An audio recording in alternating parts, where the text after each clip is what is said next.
May mga tag-araw na hindi mo malilimutan. Kahit anong pilit mo pang burahin sa alaala. Para bang iniukit ng araw at hangin sa balat mo ang bawat sandali ng ligaya at pananabik.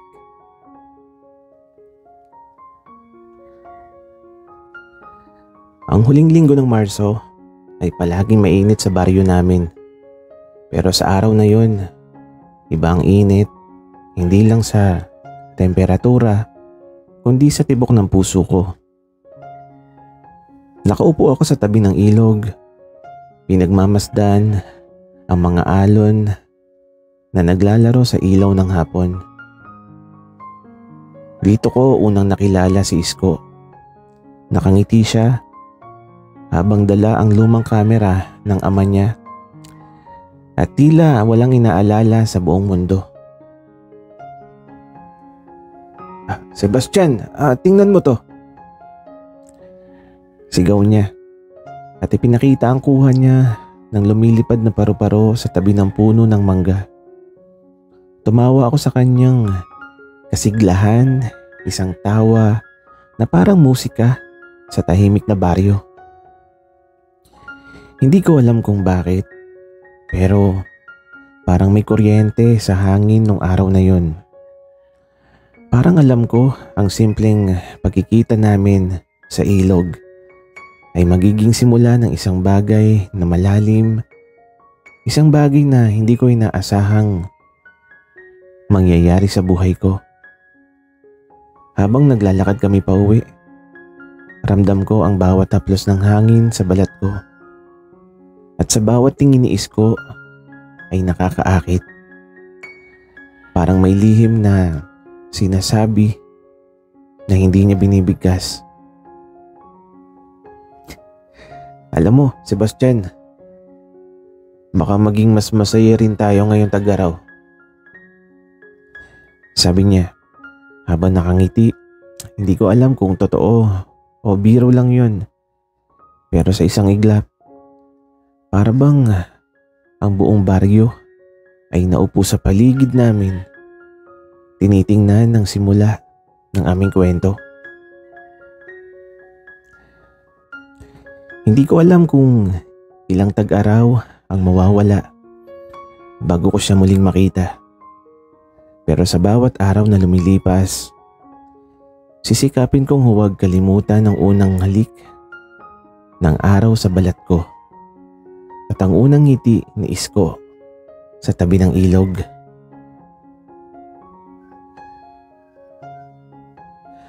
May mga sandaling parang kayang pigilan ng mundo ang oras. At doon ka lang nakatayo sa tabi ng isang tao, ramdam ang init, ang halik ng hangin, at ang tibok ng puso mo na mas malakas pa kaysa sa alon ng dagat. Umaga na ng sumunod na araw. Nagkasundo kami ni Isko na magpunta sa tabing dagat. Bawat takbang sa buhangin, ramdam ko yung kaba sa dibdib ko.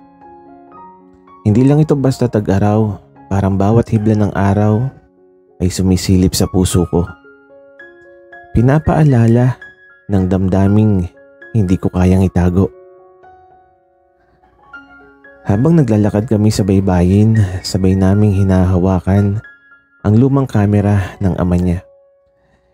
Pinapakita niya kung paano kuhain ng tamang anggulo at tuwing nakatingin siya sa akin, parang tumitigil ang mundo sa paligid. Sebastian, tingnan mo to. Sabi niya habang inaangat ang kamera at kinukuhaan ng paglubog ng araw.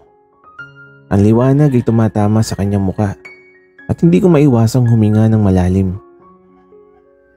Ang mukha niyang yun, ang mga mata niyang kumikislap, ay parang tanaw ko ang lahat ng tag-araw na hindi ko pa nararanasan. Napadaan kami sa maliit na bangka at nagpasya kaming maglayag sa gilid ng dagat. Ang tubig ay malamig sa paanan namin at sa bawat hampas ng alon, Ramdam ko ang kuryente sa pagitan namin. Hindi ko alam kung si Isko rin ba ay nararamdaman yun. Pero kapag nakatingin siya sa akin, para bang alam niya ang lahat ng nararamdaman ko. Pagkatapos ng ilang oras, naupo kami sa tabi ng bangka. Pinagmamasdan ng araw na unti-unting lumulubog. Tahimik lang kami. Pero sa tahimik na yon, ramdam ko yung koneksyon. Isang koneksyon na hindi ko kayang ipaliwanag. Alam mo, Sebastian, parang gusto kong tumigil ang oras dito. Mahina niyang sabi. Ngumiti lang ako. Hindi ko masabi kung ako rin ba ay nag-iisip ng pareho, pero sa isang sandali, alam kong hindi ko na kailangan pang sabihin ang nararamdaman ko. Ang tagaraw na to, ang araw na to, ito yung simula ng isang kwentong hindi ko makakalimutan. Sa bawat hampas ng alon, sa bawat sinag ng araw, ramdam ko ang isang bagay na mas malaki kaysa sa akin. At sa tabi ni Isko, natutunan kong minsan, sapat na lang ang tahimik at pagkakaintindihan upang masabing mahal mo ang isang tao.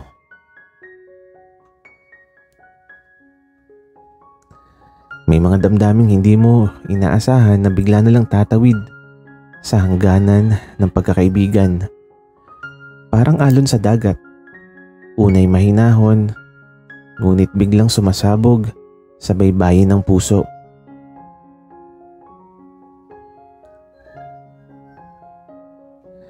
Sa munod na araw, nagpasya kaming maglakad sa tabing dagat ulit. Pero bago kami makalayo, napansin ko na may konting pagbabago sa kilos ni Isko. Medyo tahimik siya at tuwing titingin ako sa kanya, agad niyang nililingon ng ibang direksyon. May problema ba, Isko? Tanong ko, pilit na nakangiti. Ngumiti lang siya at ang sabi niya, wala Seb. Baka nag-iisip ka lang. Alam ko may tinatago siya, pero pinili kong huwag magtanong pa.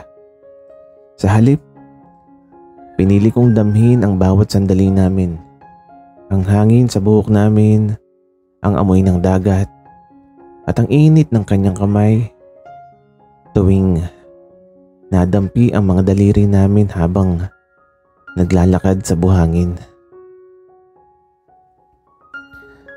Sa gitna ng aming paglalakad, napansin kong may grupo ng mga bata na naglalaro sa gilid ng dagat. Tumakbo si Isko papunta sa kanila. At sa kanyang tuwa, nakalimutan niya na nakatingin ako sa kanya. Para bang bawat tawa niya, natutunaw ang lahat ng pagod at lungkot sa puso ko. Ngunit sa isang iglap, may sumagi sa isip ko. Bakit bigla siyang naging malayo? At sa sandaling yun, ramdam ko ang kakaibang kirot sa dibdib ko. Isang kirot na hindi ko pa naramdaman noon. Habang pauwi kami, naglakad kami sa tahimik na parte ng baryo. Hindi kami nagsalita ng matagal, ngunit ramdam ko yung bawat tibok ng kanyang puso. Ramdam ko yung pag-iwas niya sa akin ng tingin. At sa kabila ng lahat, alam kong unti-unti rin niyang nararamdaman ang parehong damdamin ko. Pero may takot na pumipigil sa kanya.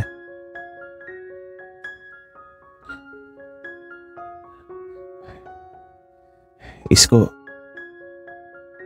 kahit ano pa man yung nararamdaman mo, nandito lang ako. Mahina akong sabi. Ngumiti siya at sa isang saglit, Hinawakan niya ang kamay ko. Maikli lang. Ngunit sapat para masabing sa kabila ng takot at pag-aalinlangan, naroon pa rin ang simula ng isang bagay na higit pa sa pagkakaibigan. Sa bawat alon ng damdamin, natutunan kong minsan, hindi mo kailangan ng salita para maintindihan ang puso ng isang tao. Ang mahalaga, ramdam mo. May mga sandaling parang tumitigil ang oras. Isang hawak ng kamay, isang tingin, isang halik sa hangin sa balat. At sa mga sandaling yun, natutunan mong tawagin ang damdamin mo sa isang tao. Pagmamahal. Sumapit ang hapon at nagpasya kaming magpunta sa lumang puno ng mangga malapit sa ilog. Dito kami palaging nagtatago tuwing gusto naming takasan ang init at ingay ng baryo. Habang nakaupo kami sa damuhan, nakatingin ako kay Isko. May ngiti siyang pilit itinatago pero ramdam ko yung kakaibang kislap sa kanyang mga mata.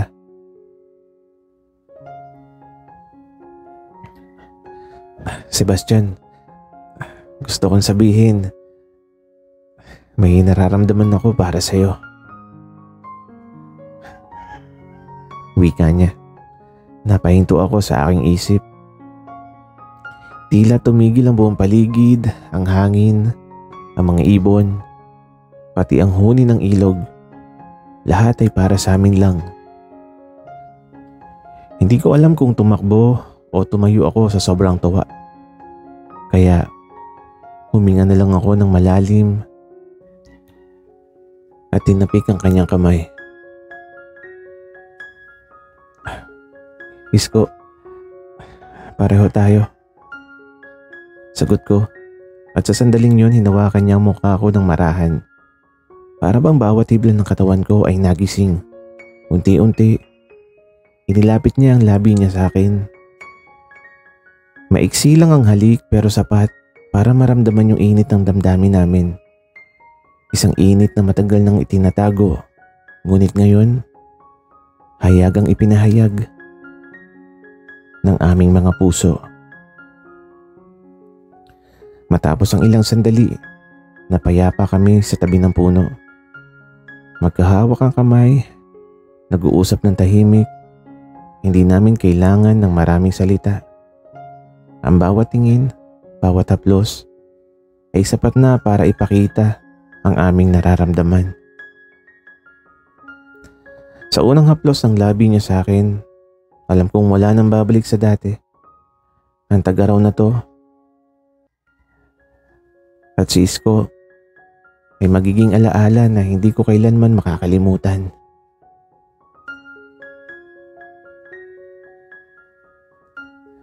May mga sandaling kahit gaano mo kamahal ang isang tao, may hangganan ng oras at may alon ng pagbabago na kailangan mong hanapin.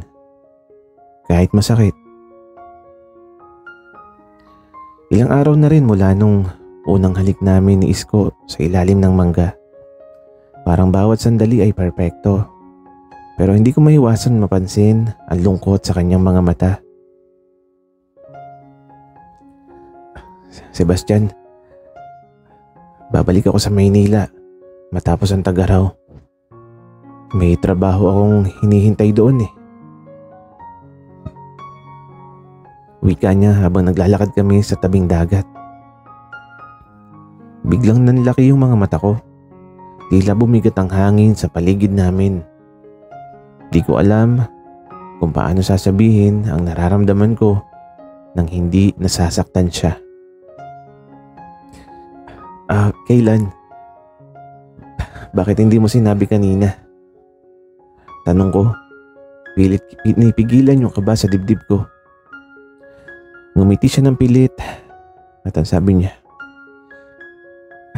ayokong sirain yung huling tag-araw natin eh.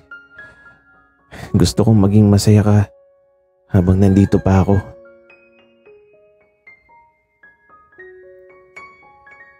Ramdam ko yung kirot na dumadaloy sa bawat daliri ko.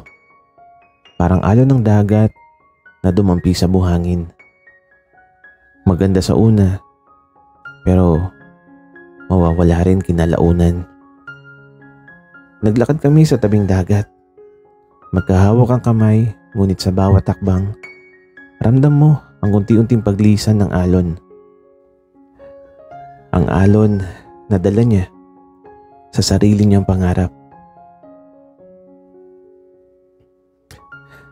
Alam mo, Sebastian, hindi ko alam kung paano ko haharapin ang Maynila, pero gusto kong malaman mong mahal kita. Mahina niyang sabi. Tiningnan ko siya ng malalim. Ramdam ko yung bawat tibok ng puso ko. Isko, mahal din kita eh. At kahit na malayo ka, aalagaan ko yung mga alaala natin. Yung tag-araw na to, ikaw at ako, hindi mawawala.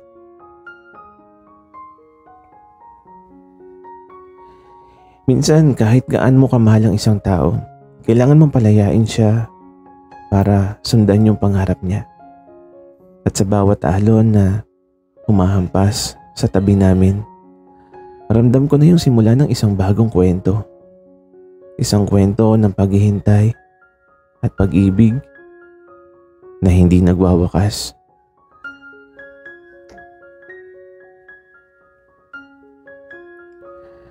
May mga taong mahal mo ngunit kailangan mong pakawalan. At kahit nasa malayo sila, ramdam mo pa rin ang bawat tibok ng puso nila. Parang alon na patuloy na humahampas sa tabi mo. Matapos ang kanyang pag-alis, tahimik ang baryo, ang ilog, ang tabing dagat, at ang lumang puno ng mangga ay tila nag-iisa rin tulad ko. Araw-araw ko nagme-message at tumatawag kay Isko, ngunit ramdam ko yung distansya. Ang bawat salita niya sa telepono ay parang hangin lamang na dumadaan sa mga daliri ko. Naririnig ngunit hindi mahawakan. Isang gabi, habang nakaupo ko sa gilid ng ilog, binuksan ko ang lumang larawan namin sa tabing dagat. Napangiti ako sa alaala ng unang halik, unang haplos, at ngiti niya na walang kapantay. At eto, biglang may mensahe sa aking telepono. Sebastian, miss na kita. Kailan ba ulit tayo magkikita? Napaluha ako. Di ko alam kung mas masarap bang maramdaman ang pananabik o ang sakit ng distansya. Ngunit sa bawat araw na lumilipas, natutunan kong mahalin hindi lang yung presensya niya, pati na rin sa bawat salita at alaala na iniwan niya sa akin. Isko, kahit malayo ka, nandito ka sa puso ko. At dito, palagi kang ligtas at mahalaga. Wika ako sa sarili ko habang tinitingnan ng buwan. Sa gitna ng lungkot, ramdam ko yung init ng pagmamahal na hindi nababawasan ng distansya. Parang alon sa dagat, maaaring huminto sandali, ngunit babalik rin sa malakas at mas malalim. Sa bawat lihim na tawa, sa bawat mensahe sa dilim, ramdam ko na yung isang bagay na hindi nagbabago. Ang pagmamahal ko kay Isko, kahit sa likod ng malayo.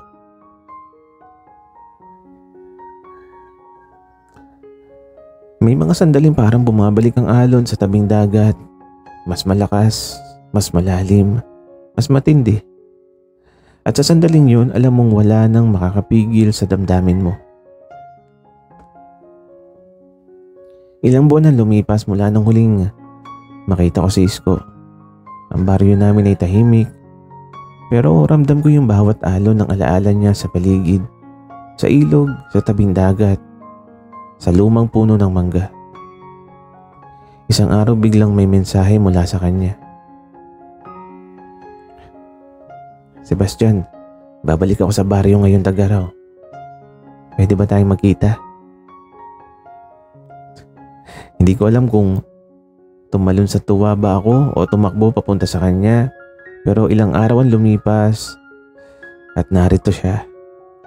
Nakatayo sa tabi ng ilog, hawak ang lumang kamera, ngumingiti sa akin na para bang wala pang lumipas na buwan.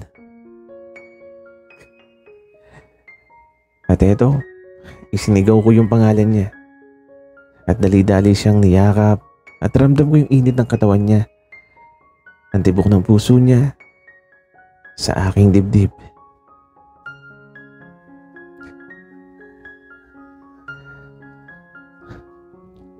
Naglakad kami sa tabing dagat na maghahawak ang kamay at sa bawat tawa, bawat tingin, ramdam namin ang lalim ng pagmamahal. Para bang ang Tag-Araw na to ay isinulat ng tadhana. Isang kwento ng pagbabalik, ng pangungulila at ng pagmamahal na hindi kailanman maglalaho. Sa ilalim ng paglubog ng araw, humarap siya sa akin. Hinawakan ang aking muka. "Sebastian, gusto ko malaman mo. Dito at ngayon, wala nang makakapaghati sa atin." Ngumiti ako at niyakap siya ng mahigpit. Sa wakas, naramdaman namin ang kumpletong tag-init sa aming mga puso. Walang distansya, walang pangungulila, tanging pagmamahalan. Sa bawat pagbabalik ng alon, natutunan kong ang pagmamahal na totoo ay kayang lampasan ng distansya, ang takot, at ang oras. At sa huling Tag-Araw na to, kasama si Isko, alam kong natagpuan ko ang aking tahanan sa kanyang mga bisig.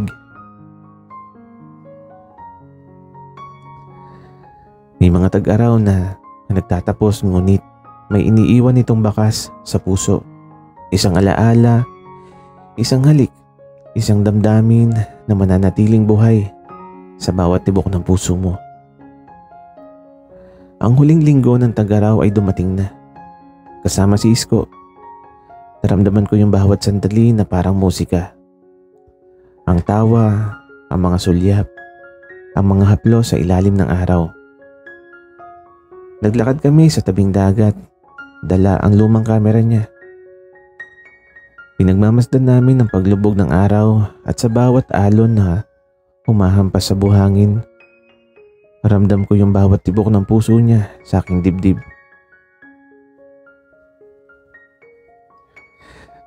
"Sebastian, hindi ko na gustong may distansya sa pagitan natin.